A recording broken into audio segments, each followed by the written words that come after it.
If you look close, you can see the daffodils sprouting. Soon the trees will be budding and the warm spring days will be aplenty. And that means it's time to start thinking about cool, light dishes to serve. So to help us with that is Toby Gilbert. He is the owner of Gilbert's Provisions in Berlin. Toby, good to see you as always. Good to see you. Nice to see you. So we are making ceviche. Yes. What is it? So ceviche is, it's kind of a raw fish dish, kind of not. So basically you're adding a lot of citrus juice to raw fish. If you want to technical, it denatures it, so it chemically cooks the fish. And then you add it to, I add it to kind of a pico de gallo. It can be traditional. You can add avocado, you can add cucumber, you can add pineapple, you can add a whole bunch of different things. This is kind of what I sell at the shop. Usually July through about September. Okay, okay. We usually get in black sea bass or tilefish from Skilligalee Seafood Company in West Ocean City. Good buddies of mine. And we run that all summer. I end up eating tons of it. And so instead of black sea bass, we got just some flounder. Okay. So with sea bass, or with ceviche, you want to cut your fish reasonably small. If regionally, it changes. So like say you go down to Costa Rica, it'll be kind of wider pieces and they let it marinate a little longer. I like mine so that you can kind of put it on a chip. Oh, okay. So we're gonna put that in a bowl. And there's something else in the bowl. What do you have in there? So earlier we put a little lime zest in there for a little B-roll. Okay. little TV magic. Okay. So to that, we're gonna have to add citrus. Okay. So with mine, I take just the plain citrus and we marinate it just to cover. You can overdo it with the citrus, but it's kind of hard. It'll just add kind of more texture. You want to add a little bit of salt, just help it preserve, help it cure. So that was a little bit of zest and a lot of citrus and salt. So this is a lot of citrus and more zest. I like that because it has the essential oils, has just more flavor. Okay. So overnight, this fish, it's marinated less than 24 hours. You can do it less time, 2 hours. If it's really fresh fish, that's fine.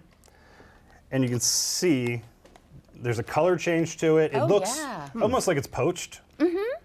And that is the acid in it, cooking it. Okay. And perfectly safe to eat. Perfectly safe to eat. Ideally, you do want to use a fish that you would eat raw. Okay. Which a lot of fish you can eat raw. But you just need to make sure that it's nice and fresh. We'll see by the end of this that this will already start to kind of go that colorway. Interesting. Okay. So it doesn't have to be sushi grade. It can just be really fresh fish. Exactly. Okay. Exactly. Exactly. So next, we're going to make a little pico de gallo in here. So pico de gallo, beak of the rooster. So this is made on the day one, the same day that you marinate your fish. I like salsa the day after all the flavors kind of marry. Right. This time of year, the tomatoes are not great. So I use about 3/4 fresh tomatoes, Roma, something like that.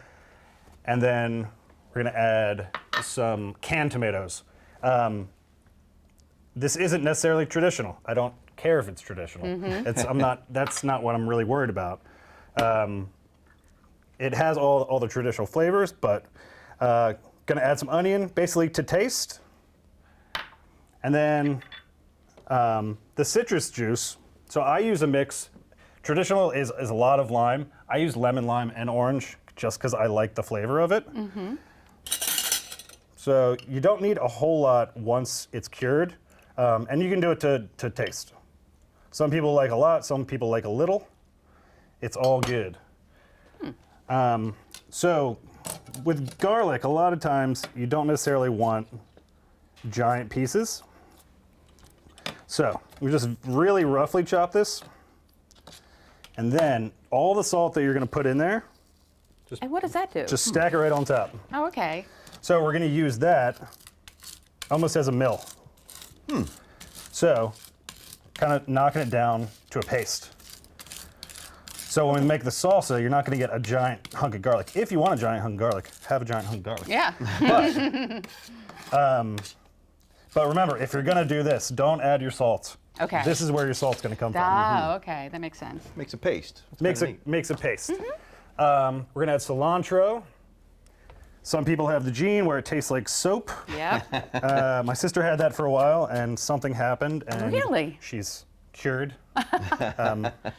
And she can have cilantro again. If you don't like cilantro, green onion's great, chives, that's all fine. Maybe even tarragon, if you want to go that way.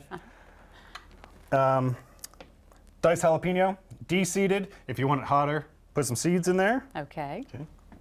We are going to be talking about the Berlin Chili Festival, so we're going to put some chilies in there. This is a fermented chili paste that I put in all my pickles at the shop. It's Thai chilies, fish peppers, salt, and we just let it kind of run for a little while. Okay. Just add a little bit of that because it's pretty strong. And then I'm going to call this a heirloom tomato gastrique. Gastrique? It's ketchup. It's ketchup. It's yeah. ketchup. When I was studying abroad in Australia, I was with I had friends, Peruvian friends, and that's where ceviche came from. And they told me that they put a little scoop of ketchup in theirs. I'm giving away my huge secret. But it has cooked tomato flavor, has a little bit of acid, sweetness, and a little touch of allspice that really like kind of amps it up. I put it in almost all my ceviches, and it helps kind of thicken up that citrus juice so that it's not so loose. Yeah, I think it's also kind of funny. It is kind of funny. And I like your name for it. Yeah. All right, so those are all the ingredients that go in it? Those are all the ingredients. If you want to let this sit for a little while longer, that's fine. If not, you can have it right on chips. Okay. Right there. All right, well, I'll tell you what, we're going to take a little break, come back, we're going to taste it, and we're going to talk about the Berlin Chili Festival. Yes. All right, stick around, DelmarvaLife, we'll be right back. Fermented and fresh ingredients have all combined for incredible flavors and fragrances. You can smell it here in the kitchen. Toby Gilbert from Gilbert's Provisions has helped us make a batch of ceviche, which is some of his signature ingredients involved here, so it's time to try it. Absolutely. Get a sample. So, all right, this is a 2-day process. This has been setting for 5-10 minutes, and it's already started to change color. You can cut it as short as an hour, 2 hours. Overnight is kind of the go-to. The go-to, yeah. Okay. We have some very fancy scoops. And again, if a lot of this is all to taste, we're going to put a recipe up, but if you want more chili, add more chili. If you want more salt, add more salt. If you want more anything, it's food shouldn't be so strict, I don't think. I'll let you eat first, and then so one of us can talk. So nice, fresh. Perfect. It's when I go on surf trips, this is a staple. I could just sit here and sit down and eat all of this. Yeah, I do that sometimes. Yeah. Yeah. This is the best summer dish because it's cooked, but it's not cooked. It's nice and cool. Oh, yeah. fabulous. And Healthy. the citrus, this has that nice light taste. Yep, and then this liquid, the next day, people call it leche de tigre. It's basically a lot of like fish liquids and citrus, and they call it's like the hangover cure in Peru. Oh, Really? Okay. Yes. Something So to know. in this went chilies. Right. So on August 23rd, we've got the Berlin Chili Pepper Festival. It's the first one put on. I'm helping organize it. We have local farms coming in with heirloom chilies, hopefully heirloom plants. It's a little late in the season, but the plants, they can actually go a couple years. Yeah. We have Hot Sauce the Band from Delaware coming to play. We have an amazing mariachi band coming to play. We have food vendors. I know Skilgully Seafood, they want to come in, do ceviche. They want to do fish tacos. Casita Linda in Ocean Pines, they want to come and do some of their amazing food. We're hoping for a couple others.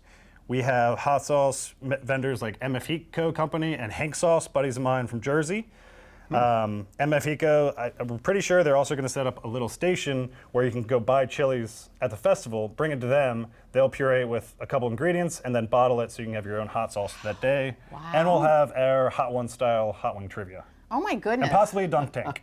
And possibly a dunk tank. Yeah. Okay, and that's in August, but we're going to remind you over and over again before that time gets here. And I also real quickly want to just, it amazes me how many people haven't stopped into your store that I've talked to people like, have you ever gone to Gilbert's Provisions in Berlin?